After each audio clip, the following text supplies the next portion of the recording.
Сонымен бүгін үшінші сабаққа қош келдіңіздер. Үшінші сабақты жалғастырайық.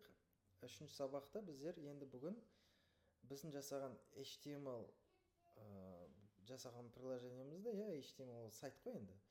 Сол сайтты біздер енді Next.js-қа ауыстырамыз, яғни веб-приложениеға ауыстырамыз.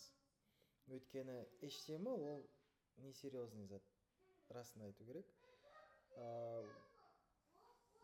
Көп нәрсе жасай алмайсыз ода. Ол прототип ретінде жақсы, MVP ретінде жақсы. Яғни MVP деген не? Ол minimum viable product. Яғни кез келген біз продуктыны жасамастан бұрын, оған көп ақша шығармастан бұрын, оны біз жылдам мүмкін нәрселермен тез жасап, оның былай айтқанда тестлеп көреміз ше. Егер ол нормальный болып жатса MVP, онда оның прототипін жасаймыз. Ол прототипін нормальный болса, одан кейін біз уже нормальный нәрсе жасаймыз. Ол не только сайт, там приложение, тағы бірдеңе ше. Ол барлығына қатысты. Ол кез келген товар жасасаңыз да, кез келген қызмет жасасаңыз да, осы үш нәрсені біліп жүрсіздер. Яғни бірінші MVP, ең ақша шығармастан, ресурс, энергия салмастан бұрын кішкентай ғана нәрсемен тестировать етіп көру.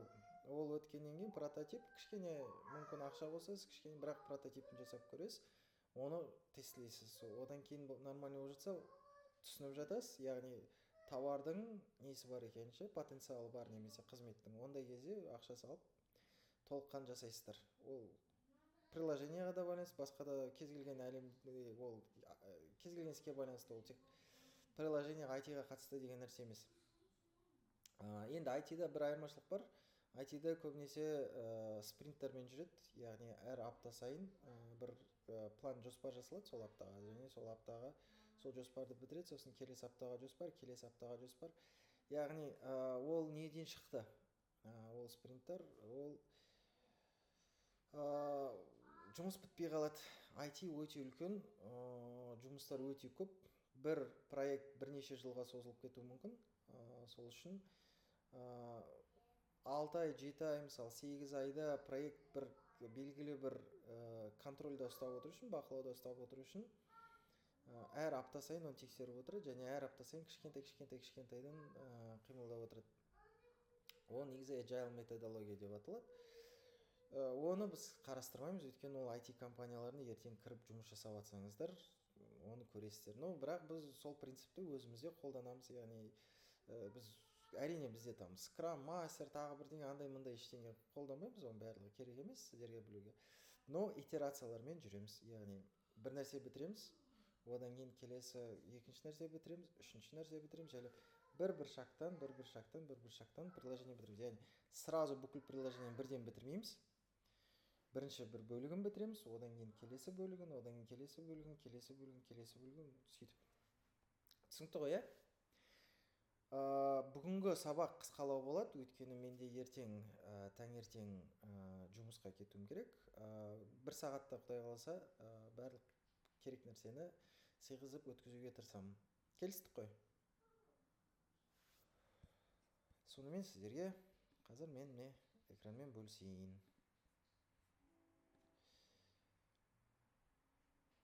Барлықтарыңызға көрініп тұр ғой экран, Так, қысқа, тез айтып өтейік. Қысқаша тез айтып өтіп кетейік. Біз бүгін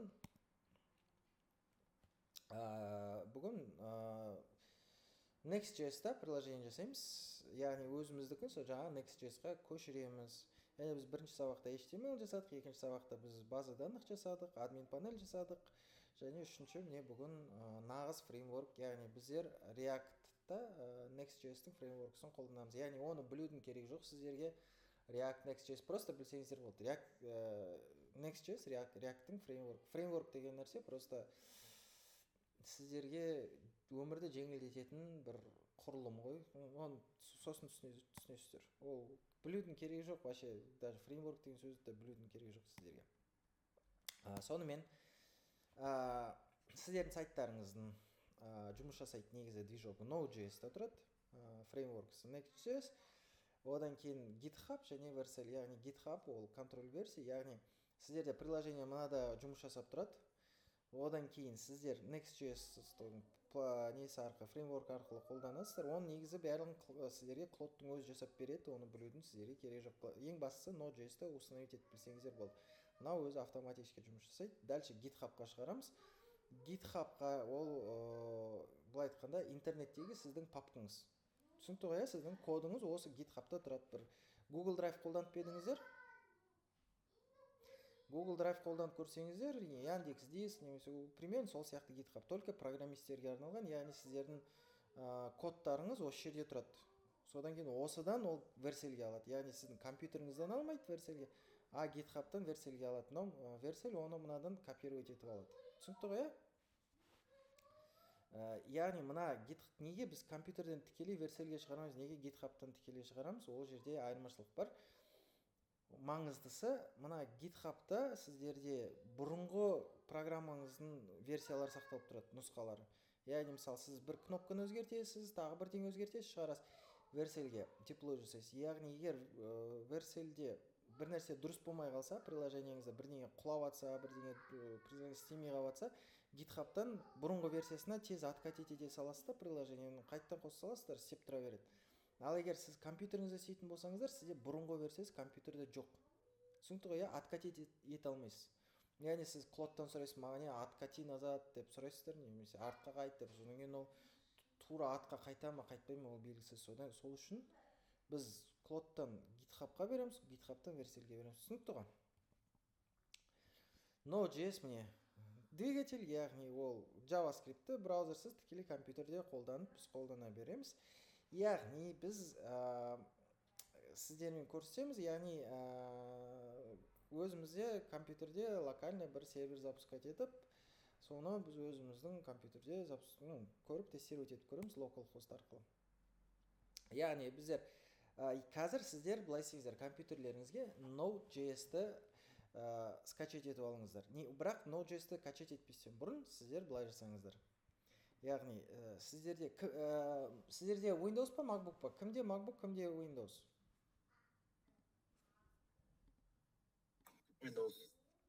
Windows па сіздерде? Windows'та сіздерде Windows. Мен просто Windows қолданбағалы уже 10 жыл болған шығар, мен 2017-тен бері MacBook'там. Windows'ты білмеймін қалай істейтінші. Терминал деген зат бар ма сіздерде? Windows'та командная строка деген болу керек сіздерде. Командная строка деген пустты бассаңыздар, командная строка деген болу керек.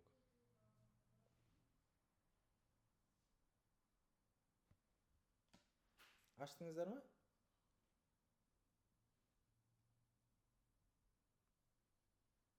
Аштыңыздар ма? Иә. Командная строка деген барлықтарыңыз таптыңыздар ғой, иә? Короче, сол жерге, мына жерге жазыңыздар. Қателеспесем осылай ғой деймін. Node V деп. Міне, көрініп тұр ғой,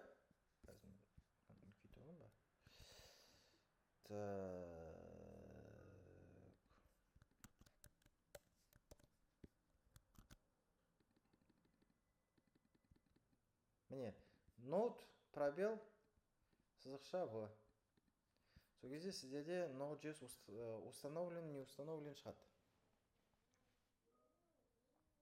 Шықты ма? Менде міне версия 25.1.0 деп тұр. Сіздерде шықты ма?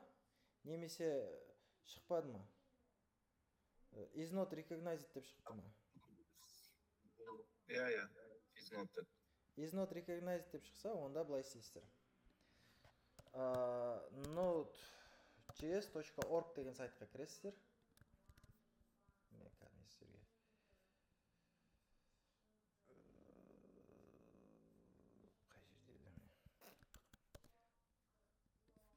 Мына сайтқа кіресіздер, не? Node.js.org.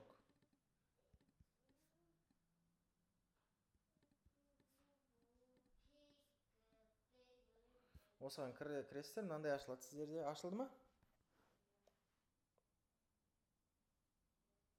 Иә. Get Node.js. Мына жерде Windows. Сіздерде Windows қандай сіздерде? Intel процессорында ма, или мобильный процессорда ма? Intel шығар сіздерде, е? иә. x64 деген таңдайсыздар ғой, скачать етіп аласыздар.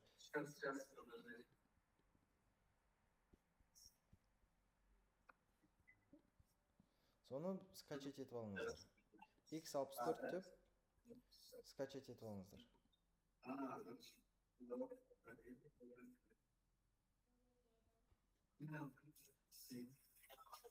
Мен уже скачать еткен баяғы заманда, мен уже есімде жоқ ше. Мен macOS-қа былай скачать етіп алдым. Сіздер Windows-қа бүйтесіздер да, мне Windows installer деген или standalone binary екеуін біреу. Windows installer дұрыс шығар, мынаны скачать етіп алыңыздар.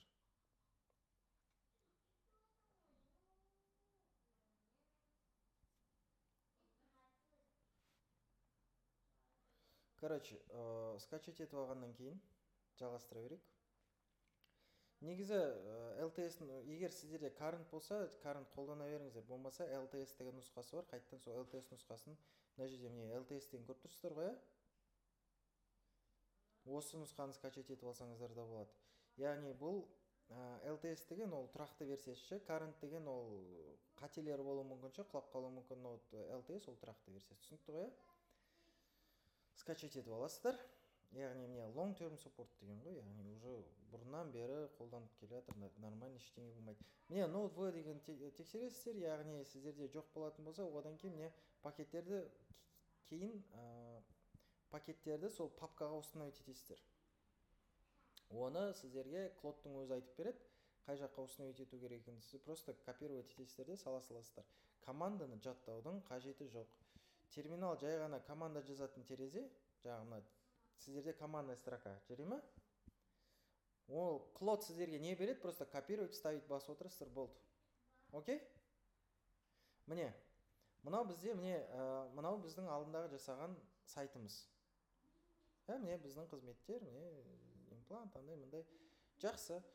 Енді мен осыны неге шығарам? Мен айтам.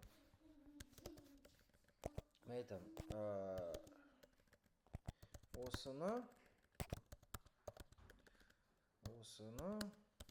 веб-приложение жасайық. Next.js. Сосын өзі айтады бізге, ары қарай не істеу керегін. Мынау менде Sonnet 4.6 қосылып тұр, неге екен? Ол Sonnet 4.6 керек емес негізі. Біз былай істейік. Бұл менде қай папкада екен? Бұл менде, давайте былай жасайық. Новый task қайттан жасайық. Мән ішінде біздер бірінші ағым. Осыны біз приложение жасайық. Opus 4.8 Max емес.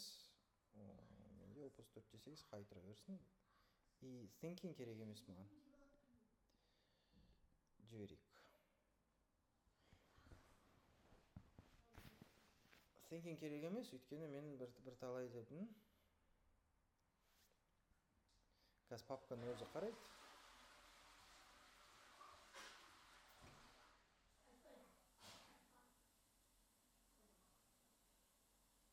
Күтесіздер. Сіздер Node.js жазып алдыңыздар ма?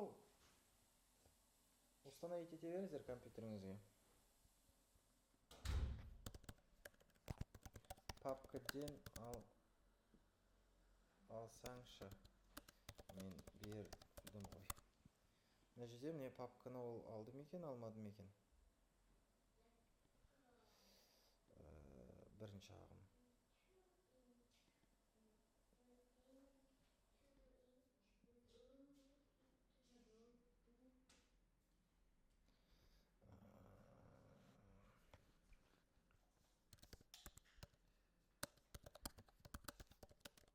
Сайт сияқты веб-приложение.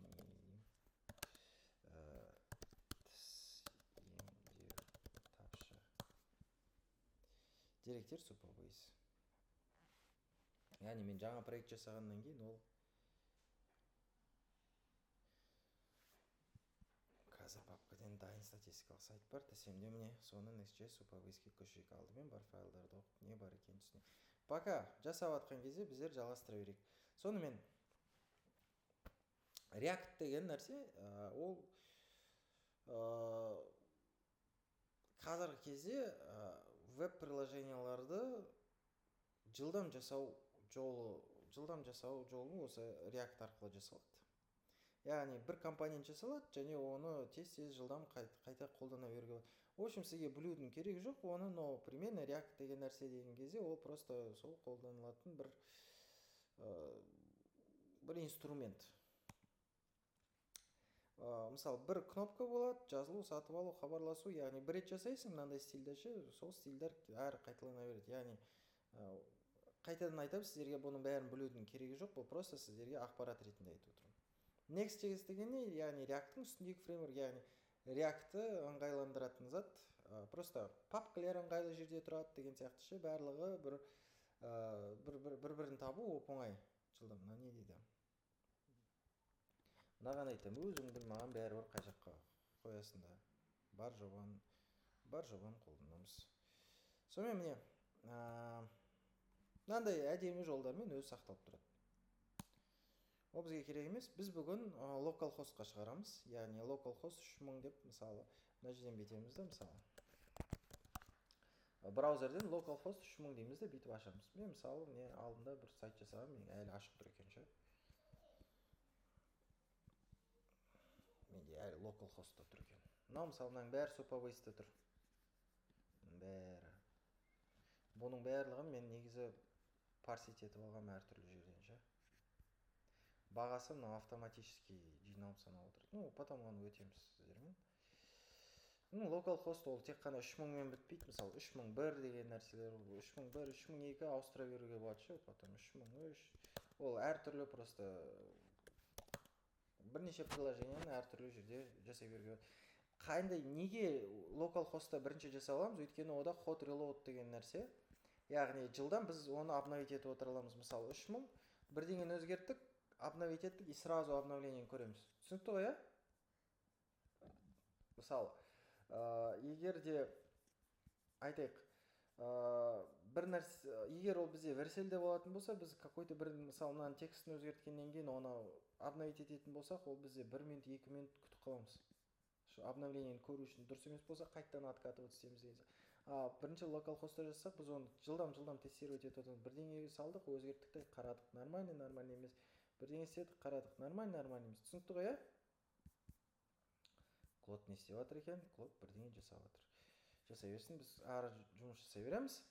Яғни құпия файлдарды env-те сақта деп айту керек. Түсінікті ғой, яғни парольдардың барлығын .env дегенде сақта деп айту керек. Сол үшін Клодқа біз айтамыз. Барлық құпияларды env файлында сақта. Көрініп тұр ғой, барлықтарыңызға?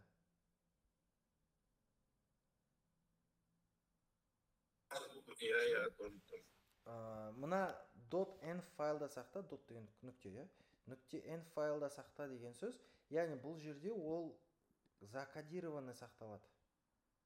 Түсінікті ғой, ертең мысалы біреу сіздің проектіңізге доступ алатын болса, ол env файлды ашатын болса, ішінде ақпарат кодталған болады да, ол оны оқи алмайды серверіне.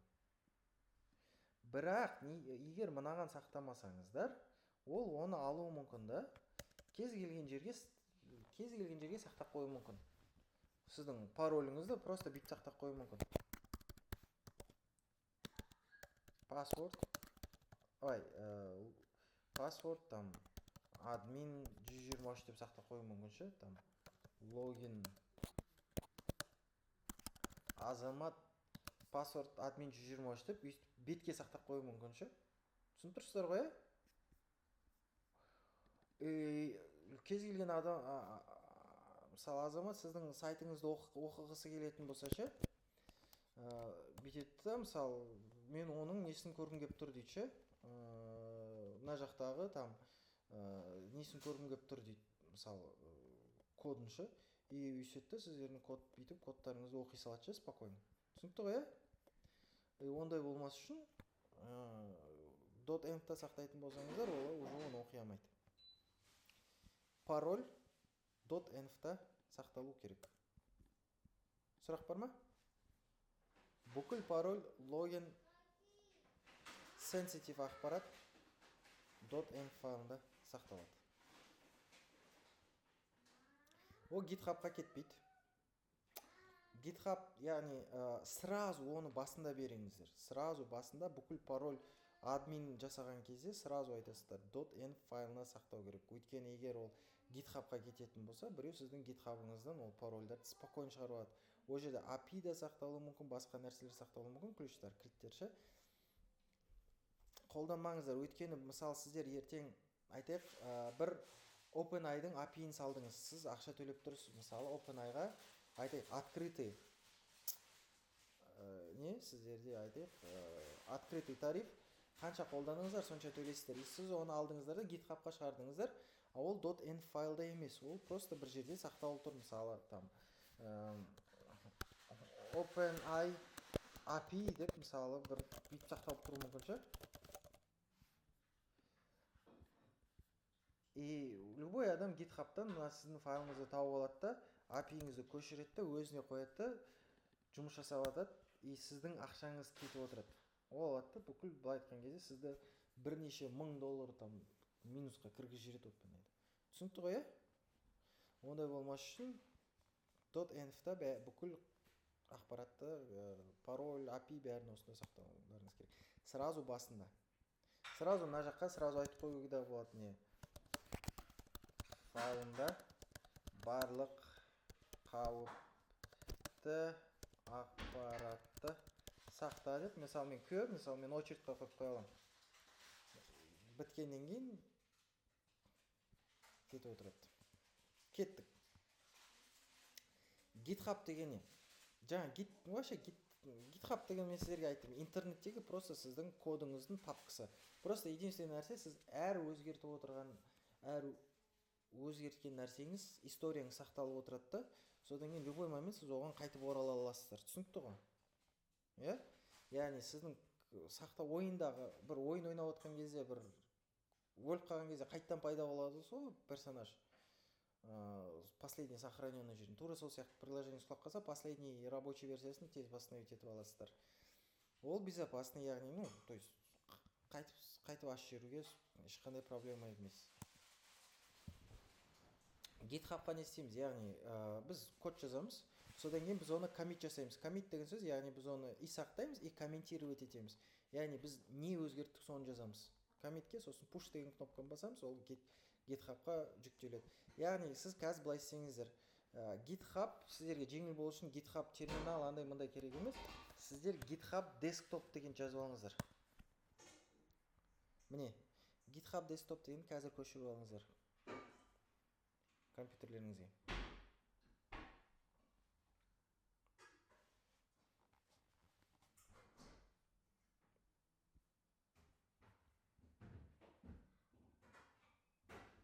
Көшіріп атсыздар ма? Иә. Кішкене активный болыңыздар, өтініш, а то мен мұн жақта сенаға сөйлеп атқан сияқты боламын ше. Короче, түсінікті ғой, код жазамыз, сосын не өзгертілді. Мына жерде, әлі жасап жатыр. Одан кейін push жасаймыз, яғни ол GitHub'қа лақтырады, сосын GitHub'та тұрады. Потом GitHub'ты біз версияға қосамыз. Міне, GitHub версияға жалғанады. Әр push автоматты түрде сайтты жаңартып отырады. Яғни GitHub'қа push жасаймыз, сосын ол GitHub'қа код барғаннан кейін версия жинайды да жаңартып отырады. Түсінікті ғой, DNS деген не? Яғни біз оны өтеміз, версияға шығарғаннан кейін DNS. Вообще, DNS деген сөз аты болғаннан. Просто телефонный книжка IP адрестер сақталған. Мысалы, егер мен қазір мысалы мен айтайын. Привязка емес па? IP адрес берген. Иә, просто IP адрестің былай айтқанда телефонный книжкасы. Мен мысалы айтайын қазір, мысалы мен сайтымда ашайын. Мына Dreamskills KZ, мысалы, ол кезінде осыдан 2000 қай жылдары, 2020 жылы ма, 2020 создавать еткен менің сайтым ше. Но бізді платформа бәленбай балаларды оқыттық ше. Әлі күнге шейін істеп тұр, әлі күнге шейін Құдайға шүкір ақша түсіріп жатыр, әлі күнге шейін проект тірі, құдайға шүкір. И мысалы мен DreamSkills'ты ашқан кезде ол қайдан біледі мына DreamSkills'ты ашу керегін? Мен ол DreamSkills ол менде PS-KZ-тің DNS-інде тұр. Яғни ол мен DreamSkills-KZ деген басқан кезде ол жерде қандай жағдай болады? Яғни ол бірінші PS-KZ-қа барады да сұрайды, «Хей, DreamSkills-тың IP-ге қай жерде?» дейді. Сосын PS-KZ маған IP ол мынандай деп қайтарады ше менің браузерыма. Сосын дейді да, сосын сол IP адрес арқылы сайтты маған мына жерге шығарып береді. Моментально болады. Түсінікті ғой, мысалы мен есеп .dreamskills.kz дейтін болсам, қазір мысалы кетті, ана жақтан DNS маған IP адресті қайтып жіберді, и содан кейін ол алды да қазір мысалы IP ана неден загружать етті ше. Түсінікті ғой, DNS деген не нәрсе деген кезде просто IP адрестер сақталатын жер. Оны потом түсіндіріп берем. Яғни верселде біздер өзіміздің доменді қосамыз. Домен деген жаңағы білмейтін адамдарға айтып өтейін. Домен деген мынау үстінде мынау тұрған нәрсе, міне адресный строкада жазатын нәрсе домен. Мысалы google.kz домен, dreamskills.kz домен, там autar.pro мысалы домен, там mail.ru, там mail, google, мына бәрі домен. Яғни осыны сатып алуға болады. Оны PS-KZ-қа кіреміз.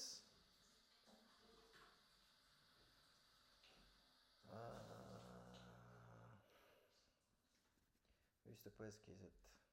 Енді мен Австралиядам, мына жаққа пока келем дегенше. Міне жерде домен мысалы айтайын, сіздер счетчикқа іздеп жатсыздар, мысалы счетчик.kz деймін да, мысалы. Іздеймін домен. Сол жаңа kz, бір com, бір дене дегенде сол бәрі домен. Пока жүре берсін. Міне, счетчик.kz бос екен. Аласыздар да сатып аласыздар. Бұл домен. Сосын алғаннан кейін ішіне кіреміз да DNS жазбасын қосамыз. DNS ол обычно PS-KZ-ті тез жаңарып отырады негізі. Но кейде уақыт алып қалуы мүмкін, бір асып кетсе бір 4-5 сағат кетіп қалуы мүмкін. Но бірақ тез болады негізі DNS обновлениясы. Но PS-KZ-қа байланысты кейде ол тез обновляться етеді, кейде обновляться. Но обычно тез спокойно сөйтіп, проблема емес. Қандай жазба қосамыз? Яғни версель бізге айтады, A запись қос, мынандаймен, немесе CNAME деген запись қос, атауы мынандай, және value дейді, яғни мәні осындай деген сияқты. Просто білудің ешнәрсенің қажеті жоқ, просто добавить запись дейміз да, түрін таңдаймыз, атын жазамыз, мәнін енгіземіз, түрін таңдаймыз, оның клод бәрін сіздерге береді. Окей? Не, жаңару 4-24 сағат дейді, яғни не обязательно 4, кейде вообще тез жаңарып отырды, обычно тез жаңарып. В общем, айтамыз, жасайды, көреміз, тексереміз, шығарамыз клод арқылы. В общем, енді мынау не болды? Іске қосу үшін localhost 3000 дегенді аш дейді. Бірақ localhost 3000-да менде мынау тұр. Мен localhost 3000-да мынау тұр. Мынау cd, dental, next.js, install, npm, run, dev дейді. Көрейік. Админ, паролімен дейді. Мына маған жылайды. Міне. Not found command. Ой, no. Алдында не cd болу керек, мына все копировать етпей қапты. Копировать етпей қапты. Ештеңе етпейді, enter баса бересіздер. Жібересіздер, міне no such file or directory, ол маған ренжіп тұр, потому что ол менде cd dental next.js деп тұр. Мына адресті ол маған міне, яғни папка ол dental next.js деген папка деп тұр. Осы мынау біздің папкасы ше. Но ондай папка менде жоқ. Ол менде басқа жерде ғой, міне документы дегенде, Vibe Coding Course бірінші ағым, ол менде мына жерде тұр. Поэтому мен не істеймін, мынаның бүйтемін да, свойствосына кірем. И мына жерде оның қай жерде еді оның адресі?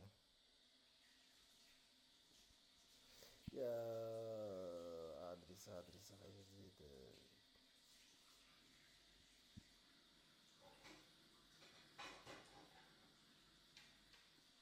Вообще былай да істей салуға болады негізі. Адресін қайдан алатын едім? В общем, былай істейсіздер. Міне тұр ғой. Міне. Мынаны копировать етесіздер. И мне айтасыздар. Папка не там, а здесь. Жібердім. Яғни ол маған анау папканы білмей тұр ғой, ол что ол ойлап тұр, ол менде басқа жерде. Енді маған қазір новый папканың адресін береді.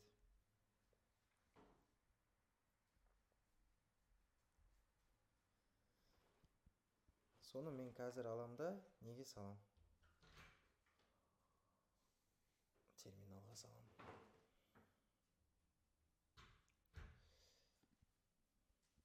Жинау дейді.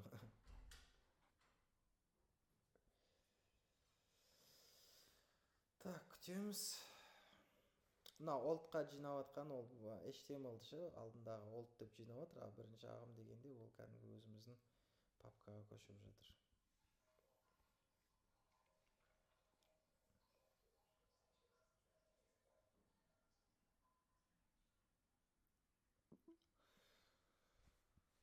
Так.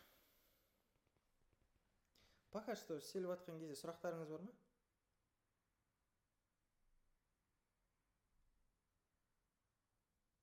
Жоқ, әзірге түсінікті, сұрақ жоқ. Қиын болып атқан жоқ қой, не, GitHub Desktop жазып қойдыңыздар ма? Иә, орнатып қойдым. Проблема жоқ қой, GitHub Desktop'та.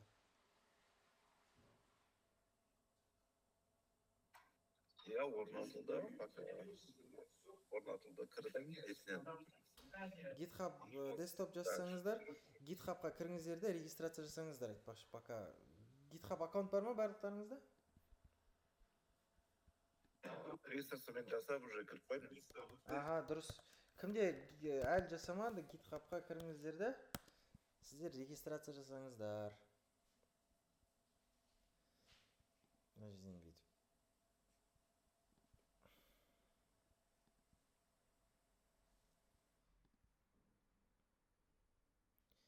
Sign up. Регистрация. Sign up. Continue with Google. Өздеріңіздің заттарыңызды таңдайсыздар. Түсінікті ғой, Пока жүрсін. Не болды әлі. Жарты сағат ойланды ғой. Ладно, істей берсін. Содан кейін GitHub Desktop'қа кіргеннен кейін GitHub Desktop'та өздеріңіздің неңізді жасаңыздар.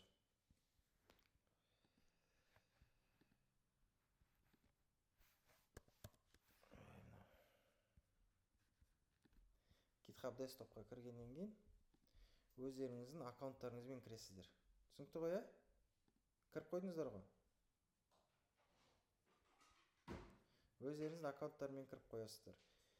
Сосын мен сіздерге көрсетем, қалай репозиторий создавать ететін. Жарай ма? Қасымда мен жетіп алайық бірінші.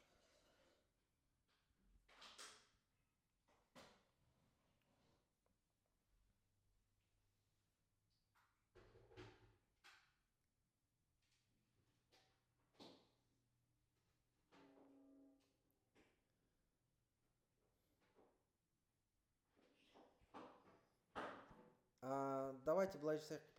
Бірақ сіздерде пока оны жасаудың керегі жоқ, потому что сіздер әлі оны нені жасаған жоқсыздар ғой, приложениені. Негізі Next.js-қа жасағаннан кейін, жаңа GitHub Desktop қайда? GitHub Desktop жасаған кезде ат дейсіздер де, міне create new repository, яғни создать репозиторий деген это сол схема папок қой, короче. Просто папка дей беріңіздер, просто репозиторий, это папка, просто ішінде иерархиямен тұрады ше. Содан кейін папканы бүйтіп таңдап аласыздар. И содан кейін жаңа өзіңіздің папкаларыңызды бересіздер. Қараңыздар, мына жерде абайлаңыздар, өйткені бүйтіп байқамай мысалы загрузки деген немесе басқа бірден кетіп қалатын болса, ол сол жердегі мынаның бүкіл файлдарды алып кетеді. Сол үшін жаңа папканы конкретно бергенін өздеріңіз не істеңіздер, жарай ма?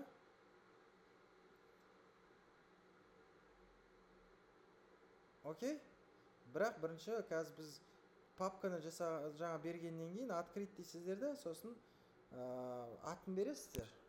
Бірінші ағым деген сияқты ше. И мына жерде создать репозиторий дейсіздер. Мынау керек емес, git ignore, мынау деген вообще сіздерге білудің керек жоқ. Создать репозиторий. Сол кезде сіздерде мынандай репозиторий пайда болады. Түсінікті ғой, иә? Содан кейін сіздер мына жерде любой өзгерістердің барлығы мына жерде шығады. Өзгерістердің бәрі мына жерде шыққаннан кейін мына жерде сіздер commit жазасыздар, яғни не өзгерт жазасыздар. Commitті басқаннан кейін мына жерде push деген шығады. Pushты басасыздар, кетеді. Сұрақ жоқ қой?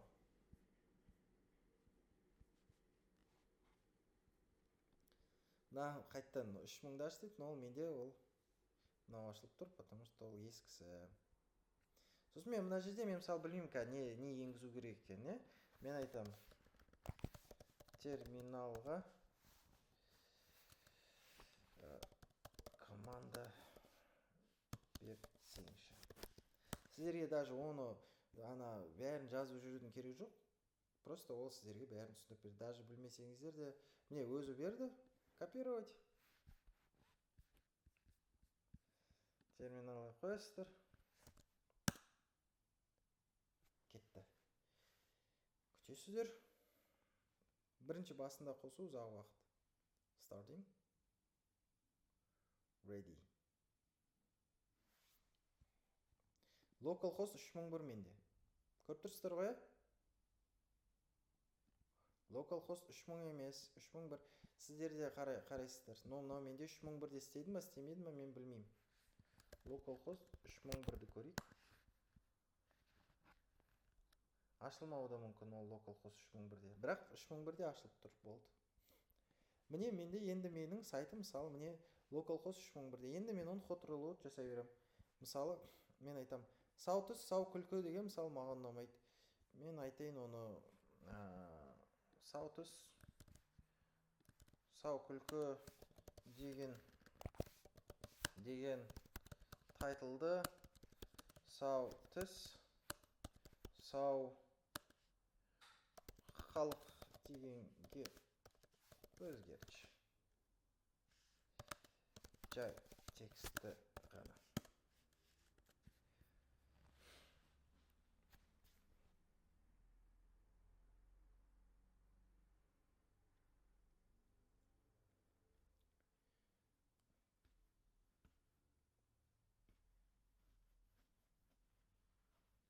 Өзі іздейді, бастабады.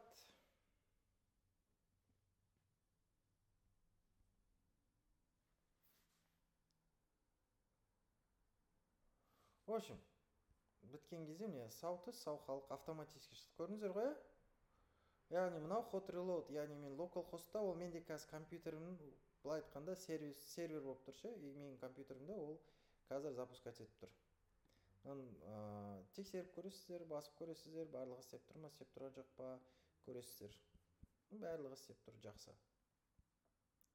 Окей. Енді бұны давайте GitHub-қа шығарайық. Білмеймін, GitHub-қа шығару бола ма екен, көрейік. Add create new repository, жаңа көрсеткен бірінші ағым.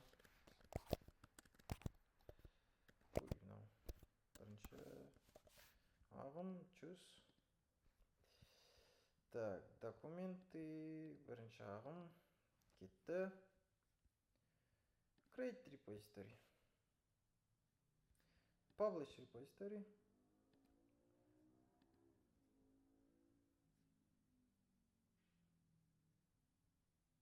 Кетті. Енді, мысалы, міне, ол кетті. Енді мен былай жасаймын. Мысалы, сау түс, сау халық деген маған ұнамайды. Сау түс, сау түс, сау ұрпақ дегенге өзгертші. мысалы жаңағы мынаны қайтадан өзгерткім келіп тұр. Любой мысалы бірдеңені өзгерттік. Дайын. Сауды сауыппақ өзгерді. Енді қарасаңыздар.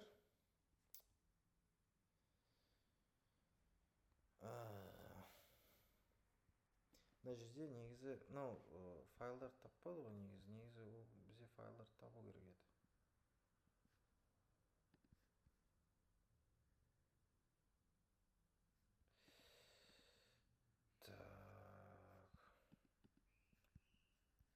Мен папканы дұрыс тапты ма, таппады ма? Қазір.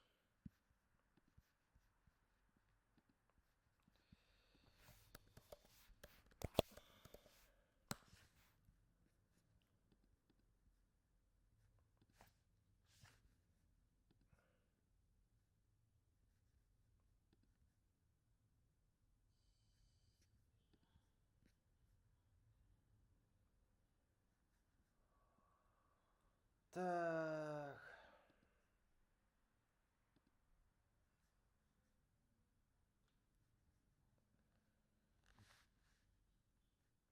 Initial commit бар. Бірақ мына жерде файл өзгермеді. Яғни таппады. Давайте тағы сұрап көрейік. Readme файл. Жай. Бір файл жасап көрейік. Яғни ол бізге ішіне қосам екен, қоспайм екен. Негізі бірақ ол бізге негізі мына жерде файлдарды шығару керек. Яғни ол бізге дұрыс файлдарды шығармады. Осылай проблемалар болып тұрады. Қазір readme файлды өзгертсін. Мына жерде шығарма шықпай ма көреміз. Бір нәрсесін өзгертші. Мен просто сіздерге мынаны көрсетіп отырмын, чтоб сіздер көретіндей. Былай негізі шында былай жасамаймыншы.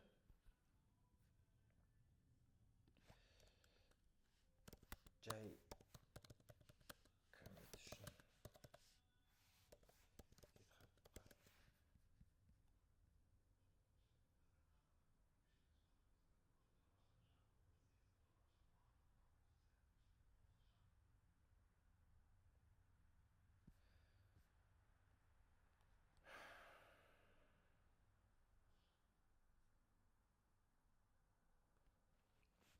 MD деген markdown файл. Мына жерде ештеңе шықпады.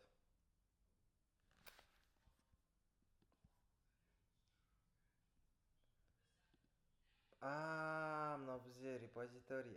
Create емес. Мен мына жерде add existing repository. Бірінші ағым. Add repository. Так, оны былай жасаймыз. Ол маған, короче, былай жасайды. Репозиторийді мынаның ішінде ештеңе болмай тұрғаннан кейін жасады ше.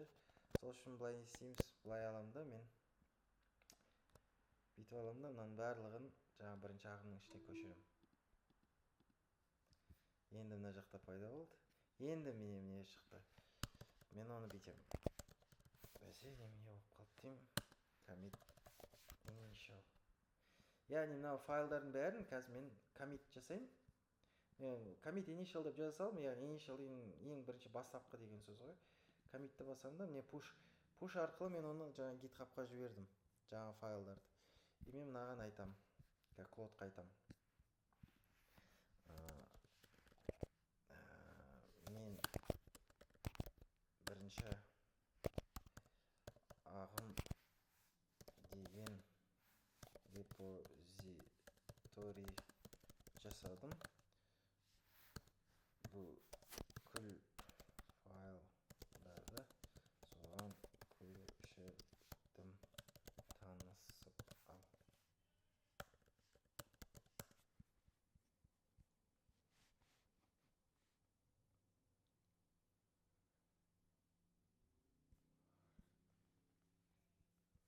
Обновлять дейміз. Міне, біздің барлығы шықты. Яғни все. Енді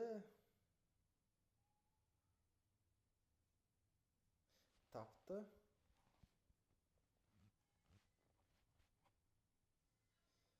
Все. End local бізде файл бар. Кілттер бар файл. Барлығы тұр. Бізге тексерудің, ары қарай тексерудің қажеті жоқ. Енді былай жасаймын, қараңыздар. Енді бізде localhost, конечно, сынып қалды, потому что біздерде біз жаңа нені көшіріп жібердік.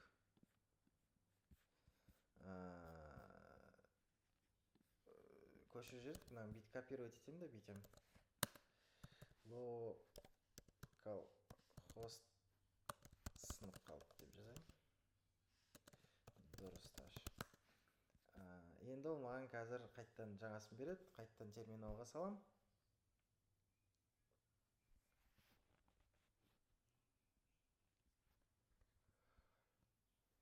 Қазір маған қайттан дұрыс жолын береді.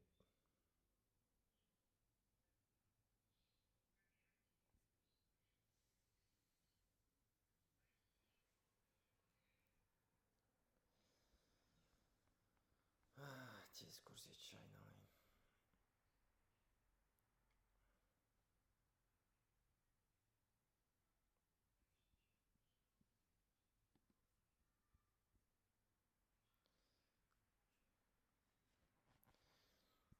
Так.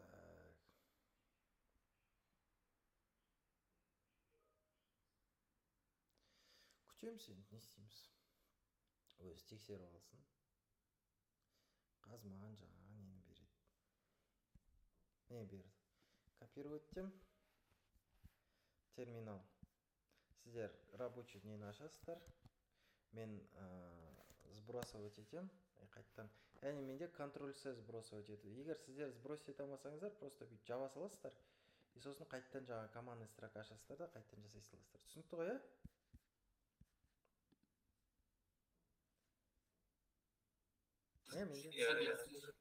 Аха, қайттан істеді, көрдіңіздер, просто жаңа путь дұрыс емес болды ше, жаңағы. Яғни папканы ауыстырып жібергеннен кейін ол ауысып кетті. Яғни қазір мына жерде қараңыздар, мына жерде менде қазір пустой GitHub, потому что ешқандай өзгеріс жоқ. Но мен өзгертем. Мысалы, қабылдауға жазылу деген кнопканы қабылдауға жазылу кнопкасын кнопкасындағы текстті өзгертші, қабылдауға тапсырыс беру деп деген сияқты өзгертем. Ну, любой өзгеріс қой, енді сіздер ертең проектте жұмыс жасаған кезде любой өзгеріс. Мен просто сіздерге түсінікті болсын деп. Енді былай ешкім жасамайды ғой. Қазір енді маған өзгертіп береді.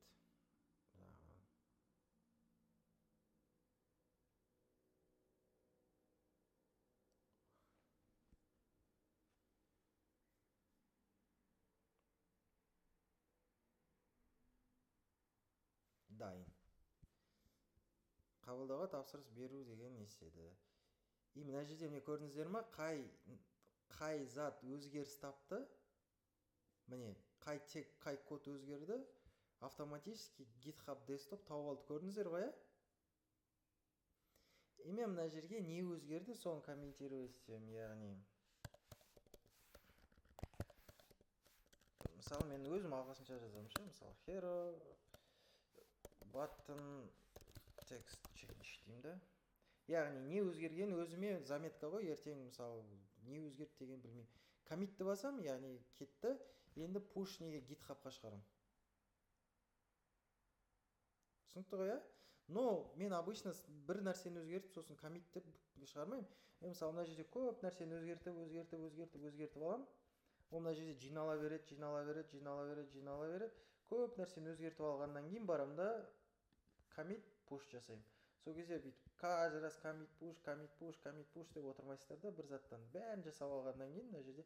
Но бірақ там бір апта, 2 апта жасағаннан кейін commit push жасаған болмайды. Яғни, ну, желательно күніне бір рет commit push жасап отсаңыздар дұрысы, либо одан даже жиірек. Түсінікті ғой, иә? 2 сағатта бір деген сияқты, чтоб Ну, бір нәрсені жасадыңыздар, лимитқа тірелдіңіздер ма, сол commit push жасап қойдыңыздар, потом тексеріп көрдіңіздер. Сұрақтарыңыз бар ма?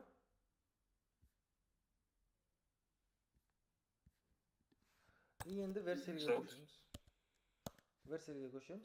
Версельден add new, версельден мына жаққа кірген кезде, версельде регистрация жасаған кезде өздеріңіздің гиттарыңызды қосасыздар бұл жерге.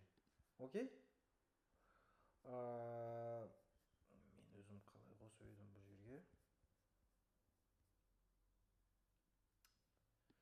Так. Add new project. Менде мына жерде git repository деп тұрады. Яғни гитқа өздеріңіз тауып аласыздар, сол жерде гитқа кіру деген тұрады негізі. Через GitHub арқылы тартатын. Окей? Ол қиын емес ол жерде. Так. В общем, project деген кезде мына жерде өзі шығады гиттан деп, сол жерде GitHubқа өзіңіздер логин жасап кіресіздер. Кіргеннен кейін мен мысалы міне бірінші ағым деп тұр, мен import деймін. Import next.js өзі мені көрсетіп тұр. Deploy.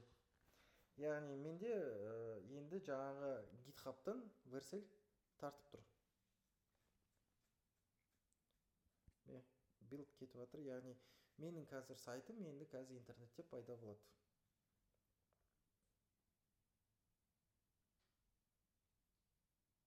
Көрдіңіздер ме? npm run build, яғни барлық серверді өздері жасап жатыр.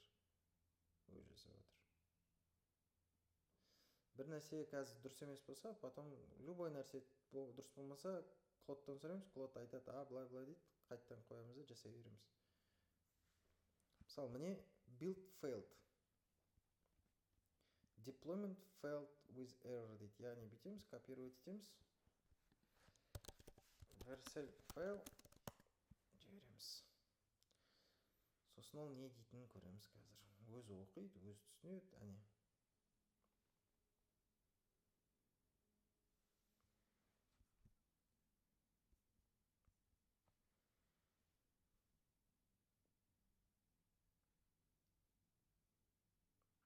Яғни Supabase файлында қателік кеткен. Сосын қазір өзі дұрыстайды.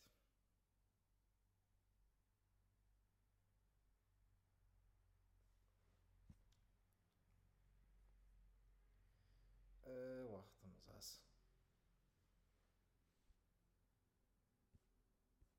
Осындасыздар ма?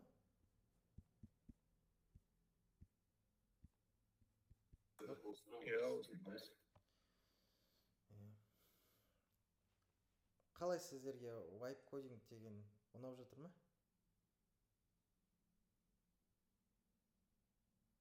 Ja. Ұнап жатыр. Біраз нәрсе істеп жатыр.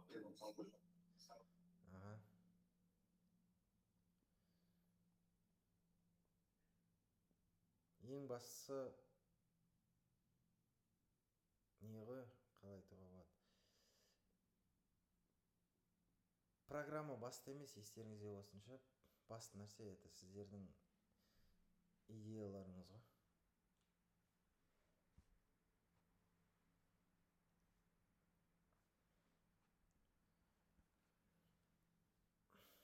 Программа ол, приложение ол просто сіздің идеяңызды жүзеге асыратын затша, бірақ сіздің идеяңыздың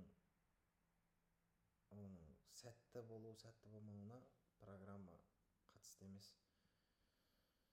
Ол тікелей сіздің проблема шешу қабілетіне байланысты.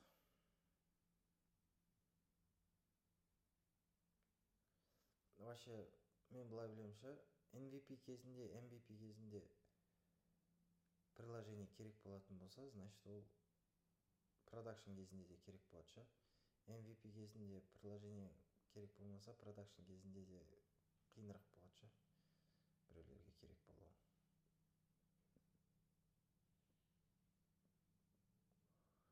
Вообще мен қазір жақсы ниша көріп тұрмын вайп кодингте. Это IOT. IOT-қа әлі көп адамдар кірмеді. Елдің барлығы сайт жасап жатыр, елдің барлығы осындай приложениялар жасап жатыр, елдің барлығы. Короче, былай айтқанда тек осы IT заттармен отыршы, бірақ iOS-та ешкім жоқ. Жаңа айтып отырсыздар ғой, умный дом деп ше. Сондайда ешкім әлі не істеген жоқ, кірген жоқ. Менің ойымша ертең қаптайды ондай заттар.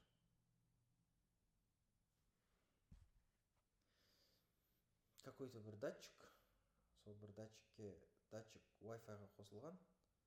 Wi-Fi арқылы приложениеге какой-то бір секунд или минут сайын бір ақпарат жіберіп отырады, ол ана жер жазылып отырады да. Сосын сіз көріп отырасыз аналитикасын. Немесе бір какой-то бір ақпарат жіберген кезде бір сигнал беріп отырады деген сияқты. Оны әлі ешкім жасаған жоқ. Arduino арқылы көп нәрселер жасауға болады негізі.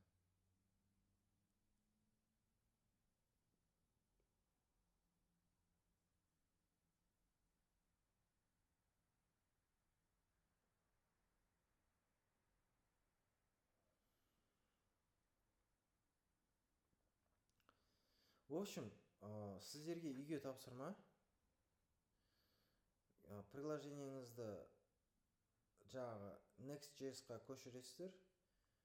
Next.js-тен жаңағы Supabase-пен байлайсыздар. Supabase-пен қайтадан байлайсыздар Next.js-қа өткізгеннен кейін. Жаңағы URL мен несін бересіздер. Сервис key, anon key, сервис key бересіздер. Одан кейін оны GitHub репозиторий создавать етесіздер, ішіне файлдарыңызды саласыздар. Оны коммит етесіздер, пуш етесіздер GitHub-қа, потом Vercel'де логин создавать етіп, Vercel'ден ананы деплой жасайсыздар. Деплой деген, яғни шығару.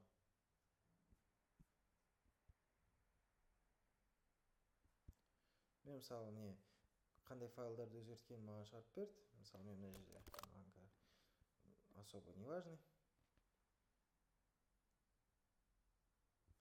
Пуш кетті.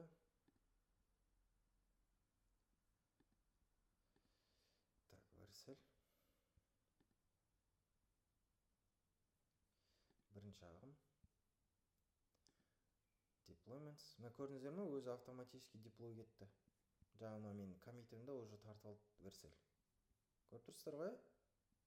Мен жаңа мына жерден пуш жасадым. GitHub-қа барды да, ол автоматически не істеп алды. И мынау мысалы менде қазіргі промоутты басатын болсам, промоут ол менде қазір, қай версиясын включать етем, сол версиясы ше.